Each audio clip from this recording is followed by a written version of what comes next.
আর প্রার্থনা করলেন, প্রভু তুমি আমার এই শিশুটি জন্মের আগে আমার মৃত্যু দাও। فجاءها المخاض إلى جذع النخلة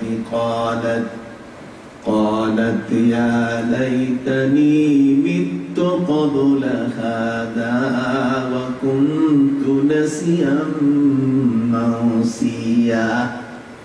প্রভু রে, তুমি যদি আমাকে এখন মৃত্যু দাও, আমার মৃত্যুর সাথে সাথে আমার গর্ভস্থ সন্তানটিরও একসাথে কবর হয়ে যাবে। জগতের কেউ আর আমার নাম নেবে না, আমার সন্তানের নাম তো দূরের কথা। অতএব তুমি মৃত্যু দাও, এই সন্তান জন্ম নিলে ঝামেলা হবে, আমি তার বাবার পরিচয় দিতে পারবো না। ইতোমধ্যে অর্ধেক সন্তান জমিনের মধ্যে চলে আসছে, পৃথিবীতে অর্ধেক মায়ের গর্ভে। ওই সন্তান ওই মুহূর্তে মাকে ডাক দিয়ে বলে, ফানাদাহা মিন তাহতিহা আল্লা তাহজানি কাদ জাআলা রাব্বুকি তাহতাকি সারিয়া। মায়ের গর্ভ থেকে সন্তান এখনো খালাস হয় নাই। কোরআন বলছে ফানাদাহা মিন তাহতিহা, গর্ভের অর্ধেক সন্তান পৃথিবীতে এসে কথা বলে। বলুন সুবহানাল্লাহ। বিজ্ঞান আজকে এখানে মাথা নত করে বসেছে। আজ পর্যন্ত বিজ্ঞানীরা প্রমাণ করতে পারেনি কোন শিশু অর্ধেক জন্ম নিয়ে পৃথিবীতে কথা বলে। এত চমৎকার কথা মাকে ডাক দিয়ে বলছে, মা তুমি টেনশন করো না। ফানাদাহা মিন তাহতিহা আল্লা তাহজানি, তুমি একটু টেনশন করো না। কাদ জাআলা রাব্বুকি তাহতাকি সারিয়া, যেই মরা খেজুর গাছের গোড়ায় বসে তুমি আমারে জন্ম দিলে মা, ওই মরা খেজুর গাছটার গোড়ায় যখন তুমি বসেছিলে আমাকে জন্ম দেওয়ার জন্য, তখন গাছটি মৃত ছিল, গাছের ডালগুলো ছিল শুকনা, গোটা গাছটা শুকিয়ে গেছিল, মরে গেছিল। মা তুমি আমাকে জন্ম দিলে, তুমি একটু গাছের দিকে তাকাও, ওই মরা গাছটা আমাকে জন্ম দেওয়ার কারণে জীবিত হয়ে গেছে। অতএব জীবিতই শুধু হয় নাই, বরং ওই গাছের মাথায় কাঁচা এবং পাকা তরতাজা খেজুরও সেখানে এসে গেছে।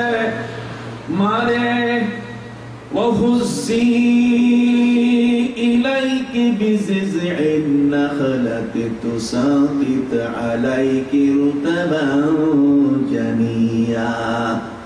মা তুমি এই মরা খেজুর গাছ, এটার দিকে তাকিয়ে দেখবে, এটা একটা জিন্দা গাছ হয়ে গেছে। সুবহানাল্লাহ। আজ পর্যন্ত মরা গাছ জিন্দা করছে পৃথিবীতে কোনো বিজ্ঞানী প্রমাণ করতে পারে নাই। আর মরা গাছ কি হইলো? জিন্দা হয়ে গেল। তাও জিন্দাই হয় নাই, বরং সেই গাছটার মাথার মধ্যে কি, হ্যাঁ, ওই যে ফল ধরেছে, কাঁচা পাকা খেজুর ধরেছে। খেজুর গাছের যে কোনো একটা ডাল ধরে তুমি ঝাঁকি মারো, দেখবে তুসাকিত আলাইকি রুতাবান জানিয়া, তোমার মুখের উপরে তরতাজা কাঁচা পাকা খেজুর এসে পড়বে। সবাই বলেন না সুবহানাল্লাহ। অবাক কাণ্ড। যে ধর্মে আপনি যান, পবিত্র কোরআন যে তথ্য পরিবেশন করেছে, সেই তথ্যে আজকের পৃথিবীর মানুষ অবাক না হয়ে পারে নাই। কথা কি বুঝতে পারছেন? সম্মানিত সুধী, আমি আমার মূল সাবজেক্টের দিকে এগোচ্ছি। জগতের মধ্যে, পৃথিবীতে পবিত্র কোরআন যে বিজ্ঞান দিয়েছে, পবিত্র কোরআনের বিজ্ঞানের সামনে জগতের কোন বিজ্ঞান আজ পর্যন্ত সামনে দাঁড়াতে পারে নাই। এই কোরআন পৃথিবীতে মানুষের জন্য নবী এবং রাসূলদের মাধ্যমে যে বিজ্ঞান আবিষ্কৃত হয়েছে, ভাইরা আমার, সারা পৃথিবীর বিজ্ঞানীরা আজকে জগৎ ব্যাপী তাদের আবিষ্কারের পিছনে তারা লেগে আছেন। হযরতে দাউদ আলাইহিস সালামকে আল্লাহ বিজ্ঞান দিয়েছেন, লোহার মতো শক্ত কঠিন ইস্পাত। এই লোহায় যখন তিনি হাত দিতেন, হযরতে দাউদ আলাইহিস সালামের হাতের স্পর্শ পাওয়ার সাথে সাথে লোহা মোমের মতো নরম হয়ে যেত। সুবহানাল্লাহ। মোমের মতো নরম হয়ে যেত। আজ পর্যন্ত তোমরা আগুন ছাড়া তো লোহারে গলাইতে পারলা না। আর জগতের মধ্যে আল্লাহ এমন মহান ব্যক্তি পাঠিয়েছেন যিনি আঙ্গুল দিলে লোহা কি হয়? নরম হয়। বলুন, লোহা কি হয়? নরম হয়ে যায়। শুধু তাই নয়, বরং এই বিশ্ব জগতে আল্লাহ পাক রব্বুল আলামিন বিজ্ঞান সম্পর্কে তিনি বলে দিলেন জগৎবাসীকে, এই পৃথিবীর মানুষ, তোমাদেরকে আমি মহাবিজ্ঞানী করে বানিয়েছি, তোমাদের মগজটার মূল্য অনেক বড়। সুবহানাল্লাহ। তোমাদের জীবনের মূল্য অনেক বড়। পৃথিবীর মধ্যে আমি আল্লাহ তোমাদেরকে এত বড় ক্ষমতা দিয়েছি। জমিন তৈরি করার পরে যখন নাচানাচি শুরু করলো পানির ঢেউয়ে, আমি পাহাড় তৈরি করে দিলাম যখন, তখন ফেরেশতারা অবাক হয়ে গেল। এই তরঙ্গমালা, মাটির স্পন্দন থেমে গেল কি করে? আল্লাহ বলে দিলেন, আমি পাহাড় তৈরি করেছি। ফাখালাকা আলাইহাল জিবাল, আমি পাহাড় তৈরি করেছি। ফেরেশতারা জিজ্ঞেস করলেন, ইয়া রাব্বি হাল মিন খালকিকা শাইউন আশাদ্দু মিন যালিক, এর চেয়ে শক্তিশালী জগতের মধ্যে আছে? আল্লাহ বলে দিলেন, হ্যাঁ আছে। এর চেয়ে শক্তিশালী হলো লোহা। লোহাকে আমি শক্তিশালী করেছি। সেই লোহা দিয়ে পাথরের মাথা গুঁড়া করে দেওয়া যায়, পাথরকে ভেঙে টুকরা টুকরা করা যায়, পাহাড়কে ডেমোলিশ করে ফেলা যায় লোহার মাধ্যমে। আল্লাহ লোহার মধ্যে এমন শক্তি দিয়েছেন, ক্ষমতা দিয়েছেন। ফেরেশতারা জিজ্ঞাসা করলেন, ইয়া রাব্বি হাল মিন খালকিকা শাইউন আশাদ্দু মিন যালিক, এর চেয়ে কি শক্তিশালী পৃথিবীতে আছে, পাওয়ারফুল আছে কিনা? আল্লাহ বলে দিলেন, হ্যাঁ, লোহার চেয়ে পাওয়ারফুল হলো আগুন। আন্নার, যত বড়ই শক্ত লোহা হোক না কেন, আগুনে দিলে সেটা মোমের মতো গলে যায়। ফেরেশতারা একবার জিজ্ঞাসা করলেন, ইয়া রাব্বি হাল মিন খালকিকা শাইউন আশাদ্দু মিন যালিক, এর চেয়ে শক্তিশালী পৃথিবীতে কিছু আছে কিনা? আল্লাহ বলে দিলেন, আছে। আল মা, পানি। আগুনের চেয়ে শক্তিশালী হলো কি? পানি। যতই দাউ দাউ করে জ্বলুক না কেন, পাওয়ার, আল্লাহ পাওয়ার বলে দিচ্ছেন। পানি দিলে আগুনের শক্তি শেষ।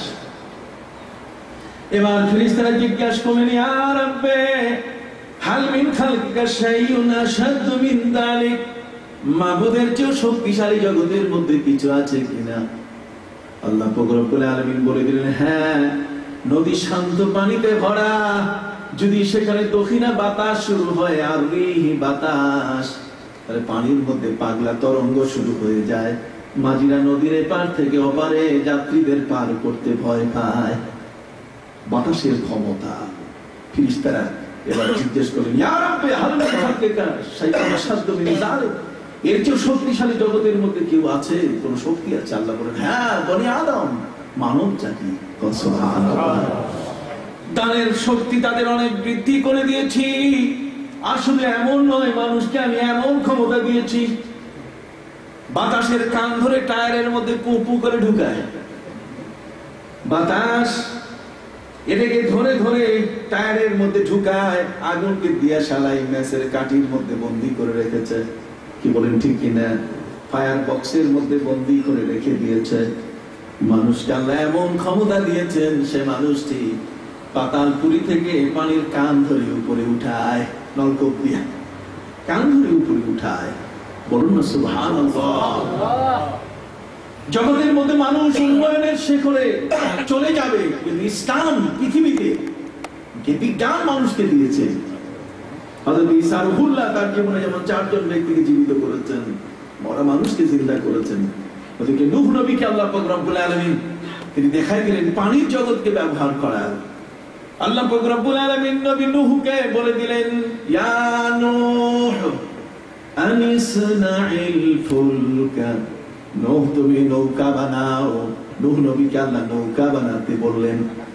পৃথিবীর মধ্যে আজকের যত কার্গো জাহাজ, পৃথিবীর এক দেশ থেকে আরেক দেশে বিভিন্ন পোর্টে পোর্টে যে সমস্ত জাহাজ, আজকের মালবাহী জাহাজগুলো, যাত্রীবাহী জাহাজগুলো এক প্রান্ত থেকে আরেক প্রান্তে নিয়ে যায়, এই বিজ্ঞান আবিষ্কার হয়েছে নবীদের হাতে।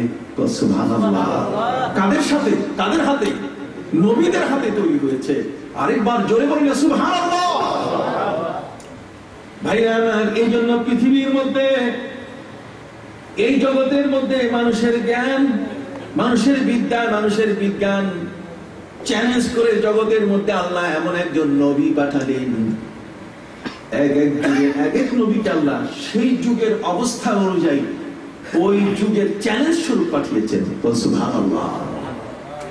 হযরত ঈসা রুহুল্লাহর যুগে মেডিকেল সায়েন্স ছিল খুব উৎকর্ষ, এটা অনেক অগ্রসরমান ছিল। আল্লাহ তাআলা সেই যুগে হযরত ঈসা রুহুল্লাহকে পাঠালেন এমন যে তিনি ফু দিলেই অন্ধ মানুষ চোখ পেয়ে যায়। সুবহানাল্লাহ। কুষ্ঠ রোগে আক্রান্ত মানুষটার গায়ের উপরে তিনি হাত বোলালেন, কুষ্ঠব্যাধি সরে যায়।